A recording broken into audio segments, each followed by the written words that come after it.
I don't know how to say it. There's just no words. You look for words to describe it, and there are none. Since 2000, for 20 years, words were all Gary Bennett had.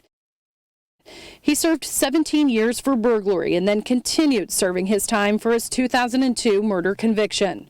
He started reading, educating himself on the court system, studying his own case for more than 7,000 days. It's just a struggle. It was a struggle, month after month after month. We just keep overturning rocks and finding out this and turning this, and then we get our hopes up. Turning every page, breathing in determination, patience.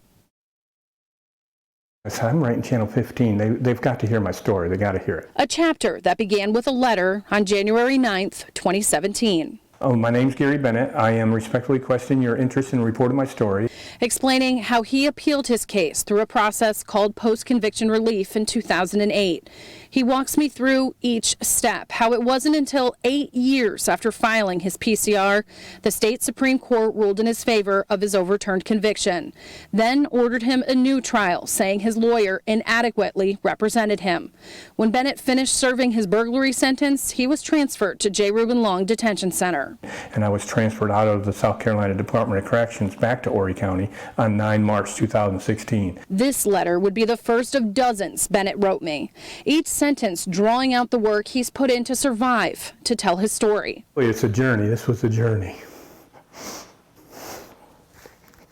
We sat down for our fourth interview together, this time a little less weight on his shoulders, but still difficult for him to get through his words.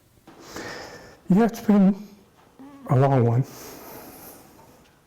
Once sentenced to life without parole, the now 57-year-old gray-haired Navy veteran struggles with his new reality. I didn't know it was going to take this long.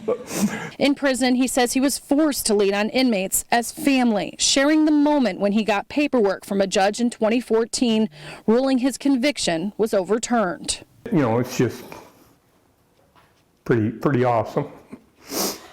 He turned his attention to helping others as people on the outside were erased from his life. When you're convicted of something you didn't do and it's murder, people tend to they want to back away from you. That's what happened with my daughter, I believe. His daughter was 2 years old when he was arrested, and they still don't speak. Both his parents have since died. So he's relied on attorneys to keep his story going. It wasn't until Amy Lawrence and her team took on his case 3 years ago that he felt a sigh of relief. Gary, whatever it takes. We're willing to do it. It's just not going to happen tonight. It's not going to happen tomorrow night. We don't know when it'll happen, but it's going to happen. And everything came exactly the way she talked about. There, now his new family. I'm not a religious person, but must be God did this, He put these people.